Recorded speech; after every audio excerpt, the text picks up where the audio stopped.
Hi everyone. G'day. Let's talk dealership and warranty.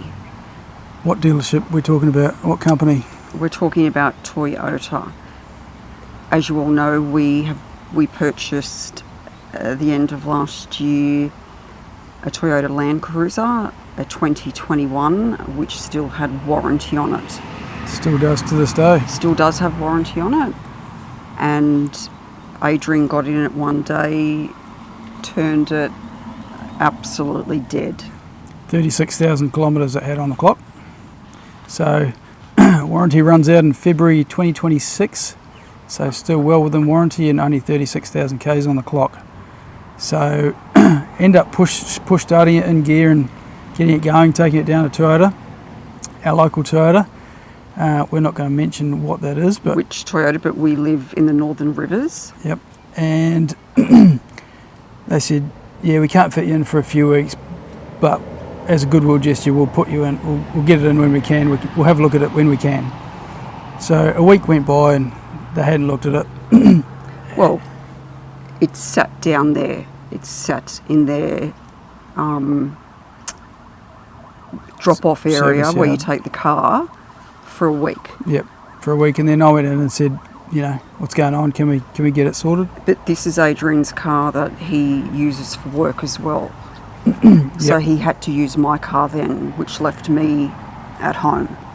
Yeah. So asked them to have a look at it, get back to us ASAP. As Deb said, it's a work car, and we were planning on going away Yes. down to Victoria for a trip in our caravan, and yeah, a lot of toing and froing and not much happening at their end. Eventually they came back to us and said, we've diagnosed it as a starter motor fault, which I take the car to a Landcruiser specialist mechanic, which is Atlas 4x4 down at Tweed Heads, and I spoke to Kyle, the owner at the time, and he said starter motor 100%. So I went home, did a Google and Googled the symptoms, and within half an hour I was like, yep, okay, it's a starter motor. Toyota came back to me and said, we've spent 27 hours, I'm pretty sure it was 27 hours, diagnosing it, and we've diagnosed it as the starter motor, and the diagnostics cost so far for you is $2,900. No, it was 6,000. No, that's for the diagnostics part of it. Oh, okay. And I said, you got to be joking. I could have told you it was a starter motor, and I'm not even a mechanic. For a no start, it should take, from people I've spoken to, it should take a maximum of 2 to 3 hours to diagnose a no start. So I politely told them I'm not paying for that, and they said that it would not be covered under warranty. And when I asked why not, well, by this time they'd already pulled half the engine apart to fix it, and they said, they rang me and said, no, it's not warranty. I said, why's that? And they said, oh, the car's been submerged in salt water. I said, what makes you say that? He said, oh, the starter motor's got rust around it, and in the belly of the V8, which is where the starter motor sits, there's rust there.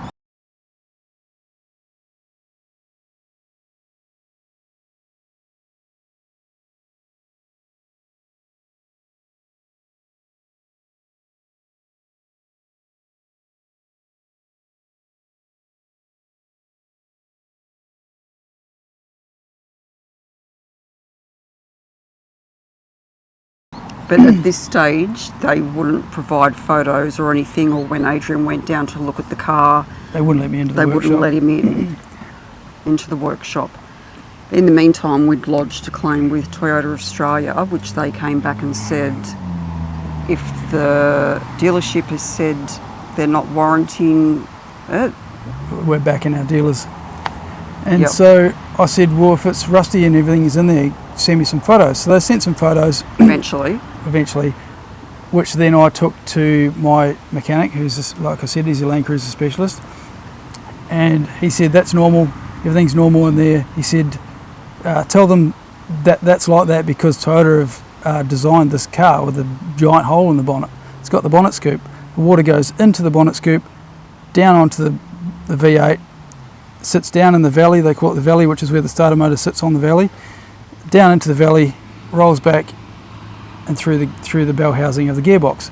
Now, we've never had it in water, but prior to this happening, we had weeks of rain, hadn't we? We'd had weeks of rain, but I can't see that. And the car sits outside of our house. Yeah, I can't see that the rain being an issue. And so I said, okay, if it's been sitting in salt water, that was their conclusion. I said, okay, you show me anywhere on the car where there's any rust. There is no rust. The car's got 36,000 kilometres. Granted, it's for 3.5, 4-year-old car with low kilometres. There's not a speck of rust on this car anywhere. You look anywhere in the engine bay, anywhere under the car, there is nothing. And I said, it's never been in salt water. And so they said, we're denying the warranty. We've got the car pulled apart, so we're changing the starter motor. You're going to have to pay for it. And I said, well, I need a starter motor, so yes, you're going to have to put one in. So I advised them to replace the starter motor, but I said I'm not paying for it. And so we went back and forth, pretty well arguing about it. It was horrific. It was stressful, very stressful. It was so stressful because at one stage they rang us and said our bill so far was $6,500. Yeah. And we were like, for what? That was for the starter motor, a replacement, hours of labour, and the 3,000 just about diagnostics. And I said, no way, you're dreaming. So I contacted Toyota Australia again, didn't want to know me. Put in a claim with to Fair Trading. Fair Trading New South Wales. Meanwhile, with that claim in place, I said to Toyota, I will pay for the starter motor and the labour now, because they said you're not taking the car until it's paid for. And I said, well, I'm not paying for the diagnostics. So Fair Trading said to me, just pay for the starter motor replacement and try and get out of the diagnostics, so which you did. And they said, as a goodwill gesture, we won't charge you for the diagnostics. So it ended up costing us $3,192. And I said to Fair Trading, okay, they said pay it, and they said we'll do our investigation, and if need be they'll reimburse you. And I said okay, no worries, because I said I need the car for work. It had been there 3 weeks at this stage, so 3 weeks back and forth, emails, phone calls, an absolute nightmare. So about 6 weeks later, Fair Trading sent me an email and said, we're happy with Toyota's conclusion, case closed. No, before you get to that, our mechanic told us to grab what they'd taken out. Yeah, he said, a mechanic said, when you pick up the car, grab the starter motor and bring it round to me and we'll bench test it. So they said this, so we did that, paid the $3,192, picked up the car, picked up the old starter motor, literally drove it around the corner to my mechanic, and Toyota said they'd bench tested it, and the reason the starter motor failed was because of the solenoid, the starter solenoid. And so we pulled out the starter motor. Kyle, I'll chuck in some video here and some photos. He opened up the starter motor. Toyota hadn't even opened it. Opened it up, it's brand new inside. I'll drop the photos so you can see it. Kyle put it on the bench, hooked it up to a battery, bang, bang, bang, bang, starter motor solenoid working perfectly. So Toyota, I've got it in writing, starter motor solenoid failed. There's nothing wrong with the starter motor solenoid at all.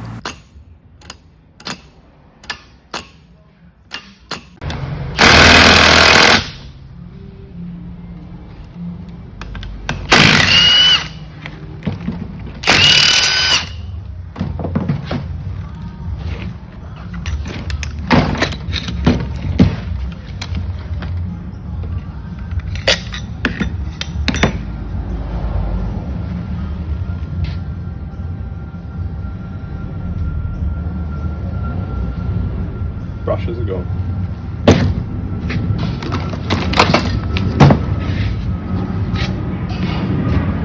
It's weird.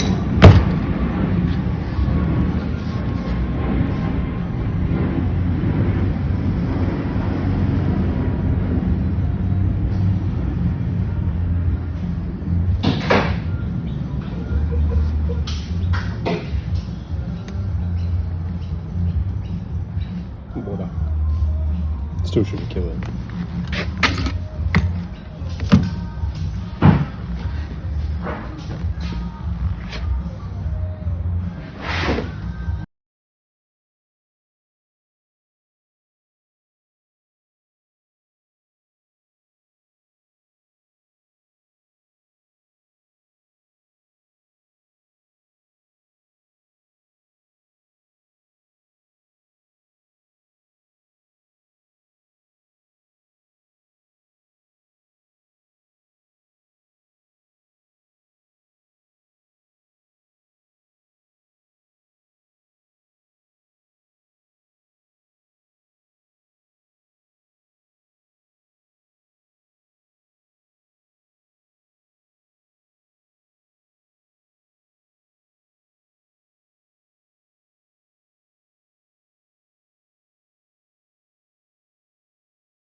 He said, but that's 100% warranty.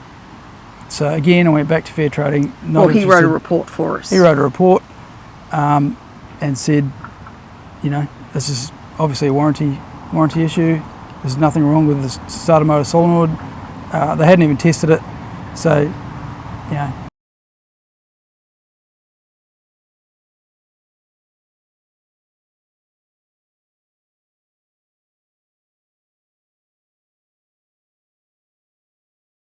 For their claims that it was a starter solenoid, they hadn't even tested it.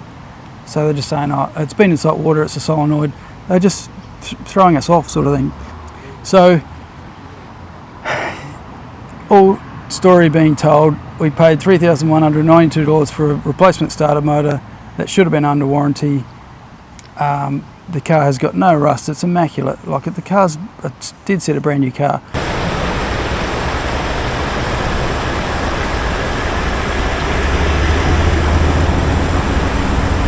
And put in the claim and everything again with Toyota and Fair Trading. Nah, sorry, claim denied. Fair Trading said Toyota have done what they need to do, and so we're $3,190 out of pocket on a bloody car with 36,000 Ks on it. That should have been covered by warranty. It should have been covered by warranty. It was bloody ridiculous. So when we went to pick it up, or before we'd paid for it, they had removed our car from their yard and they'd taken it to a holding yard, a different holding storage yard, which they wouldn't tell us where it was. So we had no idea where our car was. So they were holding us to ransom until we paid. They weren't bringing the car to the yard. Yep. So it wasn't until we paid that they went wherever they went to pick up our car and bring it back to us. Yeah, half an hour later, I was standing there for half an hour waiting. So what I'm trying to say is, even though the car has still got warranty till February next year, I'll never take it back to them. Particularly that dealership in our area, it's got a terrible name. I would never buy a car from them. I would never take my car to them. If it had any sort of issue, I would rather, and my mechanic also said, because that cost us $3,192, he said, you should have brought it to me, it would have been less than $2,000. Well, not only that, we had to pay for his report as well. Yep. And we wanted to claim that back from Toyota. Yeah. which never happened. Never happened. Yeah, in the end, we were obviously it was about $190 extra on top of that for the report. So. And then a few weeks later, Toyota contacted Adrian and asked for the video of the bench testing from our mechanic. Yeah, I told them, look, I said, you're wrong. I contacted them and said, you're completely wrong. You told us it was a solenoid. It wasn't, because that works perfectly fine. It's been bench tested, and I've got it on video. I took it. You can see the time when I picked up the car on the receipt and when I took the video, literally less than 10 minutes later, and they still didn't want to know. No. So I sent them all the stuff, and they said, look, we'll consider getting onto Toyota Australia for warranty. Never heard back. And we have been emailing the guy. Yeah, been emailing the service manager, who's a complete moron. Absolute no communication whatsoever. So we sent this video off because he said he was going to resubmit video to warranty. Never heard back. And we've just been ghosted.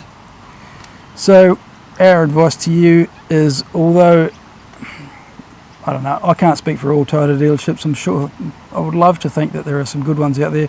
Most dealerships, you know what, most people know what the dealerships are like. People call them stealerships. I would never take my car back to a dealership. Find yourself a good mechanic, which we have at Atlas 4x4 and Touring down at Tweed Heads. They're fantastic. And find yourself a good mechanic. I'd rather pay for someone to do it properly and know that it's done properly than for these bloody idiots who work on Toyotas every day, so you'd think they know what they're bloody doing and what they're talking about. Yeah, it ruined our whole holiday. We couldn't go away. We had to cancel our holiday and we lost money on that. I used up all my annual leave waiting for the car. Yep. I was finishing at my last. Was it finishing at my last job? No, I didn't. I booked annual leave. We were going to this thing, and they're saying, yeah, any day. So I'm on annual leave thinking, oh, we're going to get the car back and we'll go, you know. It was, you can pick it up tomorrow, they'd ring. I picked it up and I had the next day of annual leave, and then I was back to work, and I took 2.5 weeks annual leave. But they kept saying it'd be, oh, that's what happened. They kept getting the young girl to ring saying, yep, the parts are here. Then somebody else would call us and say, the parts haven't even been ordered. Yeah. Remember that? Yep. The young girl at reception, she was really nice. Obviously, she doesn't know too much about cars, I don't know, but she said, yep, the parts have been ordered, they're here, blah, blah, blah. And so I was like, okay, sweet, should be a couple of days. 3 or 4 days later, I'm ringing back going, what's going on? The bloke I spoke to goes, no, parts haven't been ordered yet. I'm like, are you serious? I've been told 3 days ago the parts are here. No, they haven't been ordered yet. Oh. The communication was absolutely shocking. No one knew what they were doing. I'm now like, shame on you, Toyota Australia, and shame on this dealership, because especially this dealership, the amount of stories that we've heard since our experience is disgraceful. Yep. And I said to the guy, okay, it's not like it's a Toyota Corolla for 20 odd, 30 odd grand, whatever it costs. This is a car worth well over $100,000. Like, it's not chump change, you know. So look after your customers. You got a warranty for a reason. That's why you buy it. You buy an expensive car, you got the warranty that's there to use. Nah, don't want to know you. Toyota has been worldwide, and they treat some of the biggest global companies. They treat their customers this way is an absolute disgrace, and again, shame on you, Toyota. Yep. So that was our little story. I've thrown some pictures in there so you've seen that. We love the car. It's wicked, isn't it? We love the car so much. Yes. It's a beast, and we're stoked with the car. We're just not happy with Toyota or the service. So really disappointing. If you can do your own mechanical work, good for you. That's awesome. But I can't. I can do very basic stuff. Well, I guess we're a little bit luckier that we've got a son who's... Well, he's third year now, so... Yeah, he's third year apprentice, and He actually worked at Toyota at that dealership for the first year of his apprenticeship, and he left because he got bullied. He left because of all the bullying there from management. Yep. So, you you hear the stories about apprentices and whatever, they used to cop a lot over the years and whatever, but it's not cool, you know. If that's your son or daughter, you hear the stories, but if it's your son or daughter and they say they don't want to go to work because they're being bullied, mate, that's not cool. No. That's not cool at all. No bullying. They're trying to learn a trade. Like, that's what we said. If you're not going to university, you're not doing it, mate, okay, school's not for you. Jump in and do a trade. I want to be a mechanic like my pop. Cool. Your Deb's dad ran a Ford dealership in Sydney for years, didn't he? Yeah. And so he goes, yep, I want to do what Pop did, I want to be a mechanic. And then these companies are bloody bullying these kids who are trying to get somewhere in life. We've got a trade shortage in Australia, and here's these kids bloody trying to learn a trade and getting bullied and getting paid 13, 14 bucks an hour. And no wonder people are leaving. They go, well, why would I just do that? I might as well just go and work somewhere else and get 25, 30 bucks an hour doing something else. And then he changed dealerships, and he was like a different child. Yeah, changed manufacturers and dealerships. Yep. And much better. Still not the best. So. And if I could give a huge shout out to my mechanic on my Pajero Sport, we found a fabulous mechanic down in Tweed Heads called Affinity, and Adrian will pop their details. I think I've got a copy of their card. It's Affinity Automotive, Paris and Dan. Dan's a legend. amazing. If you need any diagnostic work done, he's your guy. He is the king of diagnosing things. Paris is an motorcycle mechanic. Yep. So she's all over it. Small family business. They look after their customers, don't they? Yep. They really do look after their customers. And So we take Rigby the Cruiser to Atlas at Tweed, because they're Landcruiser. You pretty much drive past there and every day it's Troopies, 76s, bloody just HZ 75s and patrols. That's pretty much all they do. They're experts. They do everything, but that's their main bread and butter. And so I like taking the Rigby to them because that's all they do. They work on cruisers and they know them inside out. But any other car would definitely take to Paris and Dan at Affinity, because they're bloody awesome people and they know what they're doing. Dan's amazing and Paris is super nice. Yeah, they actually go above and beyond, and I can comfortably 100% guarantee you will not be ripped off. Yep. What they tell you is the truth. And I'm more than comfortable with, if not that anything has gone wrong with my car, but if something did, I would be comfortable with their pricing. I would be comfortable with their diagnosing as well. So huge shout out to Affinity. Yep. What was I going to say? I forgot. Can't help you. Yeah, well that was pretty much it, guys. A quick one, just about our experience with Toyota. That's what I was going to say. Find yourself a good mechanic that you can trust, that's honest. It's hard. It's like finding, a good doctor. Once you find yourself a good doctor that's right for you, or a psychologist, or whatever it is, you stick with them, So mechanic, doctor, whatever. We've found our mechanics for all our cars. The cruisers go to Atlas, and everything else goes to Affinity, and we're stoked now. We wouldn't go anywhere else. So I hope those businesses don't ever close, because it's been hard work finding a good mechanic after the one we had previously. Alright guys, well thanks for that. Sorry about the rant. Yeah, cheers for watching.